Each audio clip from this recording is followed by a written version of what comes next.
Eddie May and the Barmy Army is the fourth question. I think they want us to do this for 5 minutes, Searls. Don't worry. So we've been going on. Eddie May, we've talked a lot about it.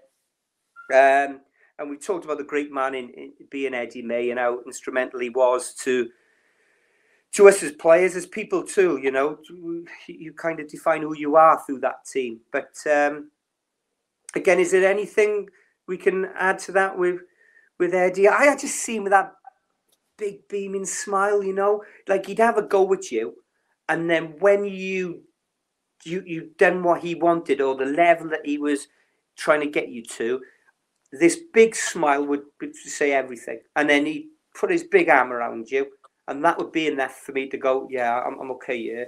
I'm okay here. But he was honest. I loved him. He was so honest. He would tell you to your face. I mean, I had some little run-ins with him. I shouted back a couple of times, and then he'd absolutely roast me then, you know. But it was... he wanted the best, and he wanted the best for you as well. Yeah. So even though he was shouting and screaming and effing and jeffing and throwing teacups around the place, kicking the skips, we'll talk about that in a minute. Wrexham away, and you know, you just think you've had a little chirp back, but you know he's right. Yeah. But at that time, it didn't happen for you, and then you do it right, and you think, right, I'll show him. You've done your thing, and you're snarling, running back, and he's gone. He's got that little smile on his face, and he's got his bag, and he's away. Like, do you know what I mean? And but that was Eddie. He just he let us do our thing, but to a point. Yeah. And as long as it was not detrimental to the whole team, then he'd let you express yourself on the pitch. You know. But I thought he was good at that. I thought he allowed people like you and Blakes and Nicky Richardson and all those players. It's before the final third. As long as you're in the final third, and you go and express yourself. Yeah. You know. And again, I think that the players he brought in, key positions, key time for a player, and you know, it worked for us. Great eye for a player, didn't he? Absolutely. Not many that didn't. If any, that didn't really work. He must have done a profile on their characters, because everybody seemed to fit right into the changing room. Yeah. They added to the team. If they weren't in the team, they were good people to be in and around. And the other thing too, the fans loved him. For me, he is the character of a Cardiff City manager.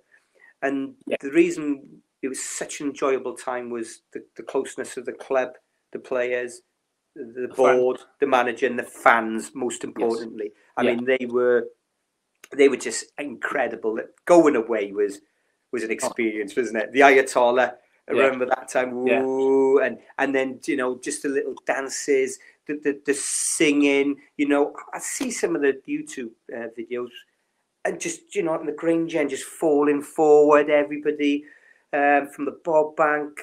It just, you know, even getting off the coach, the amount of people that were there. But Eddie was that kind of glue.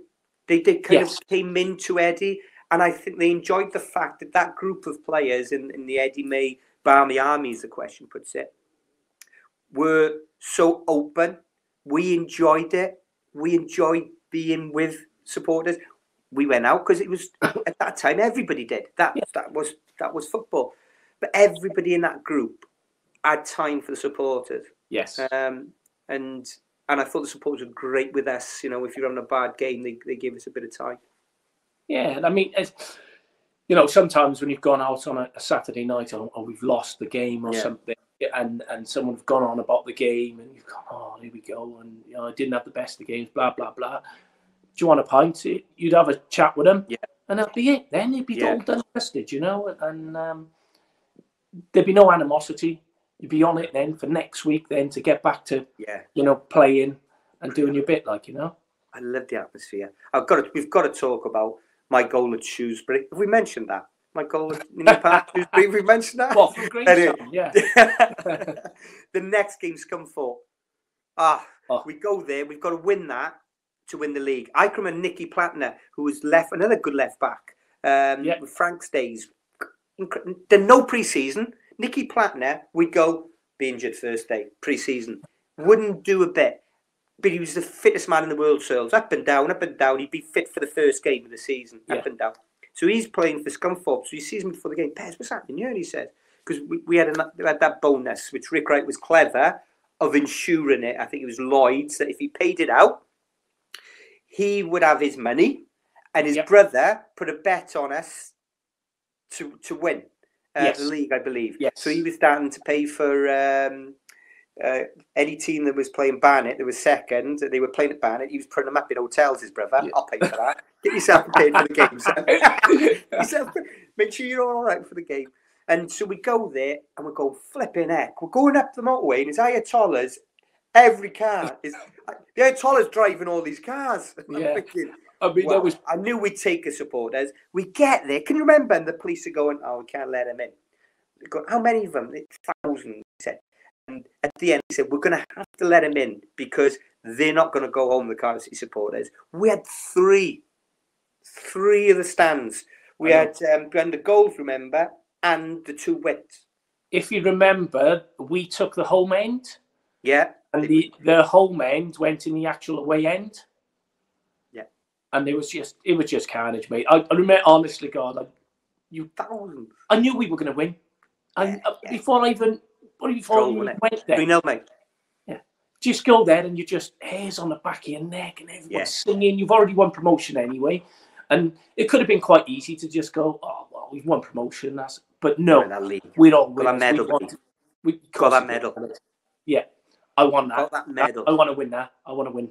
You know, when we come out onto that pitch, and I remember, and we've just in the warm up and everything else, and just the atmosphere around there is electric. I mean, it was probably only about 8,500 fans, right? And not 9,000, but it could have been 100,000 because it was so much, you know. And it was, we knew we were going to win. We knew from first kick off. That thing was going to be we there. Just knew. We could have played anyone that day. We were going to win. Didn't matter. But I felt that, like you mentioned it, that team, it had youth, it had pace, it had industry, imagination. But even those players that like to just drop a shoulder, the aggression was just, it brimmed. You know, you could, in that changing room going out, and I'd look around and I'd go, oh, I love being with these boys. You know, we'd be in that tunnel, and I'd look across, and you could, their minds were going, well, they're quicker than us. The better players than us. We can't fight them. What are we going to do? And Scunthorpe, you're right, it kind of showed the character that even though I believe we strolled it that day in regards to the opposition weren't good enough, we didn't take our foot off. No. I probably thought that we were disappointed we didn't get 5, even though the game was done. But I think that was a major part of what drove that team. And unfortunately, the upsetting part is, going back to what Rick said, somebody come in, invest, let's go again. And because of that reason, it started then to rats went, legs went. Yeah. But that happens. I mean, we can only look back at the good times that we've had. And, you know, even, like you say, in that tunnel, that year was... Man City that year? No, was that a year? I think they shrunk. Was the year after. Right. Because they shrunk in that changing room. In that tunnel. They shrunk. Carl Griffiths was playing up front, remember the Welsh boy? Yeah. They shrunk. And when we went down that tunnel, and it was really sunny, it was live on TV. Yeah. And I thought, oh, wait till you get to the end. I know you're in the top divisions, etc., but this is an Indian Park. Yeah. And I think their back four played really tight in to keep away from the sides. The wingers were really tight in. I don't think they played any width. They were like, tight in. Yeah. And even then, I just felt, you know, we can win this. Didn't really feel even though they had the penalty, which Grew saved.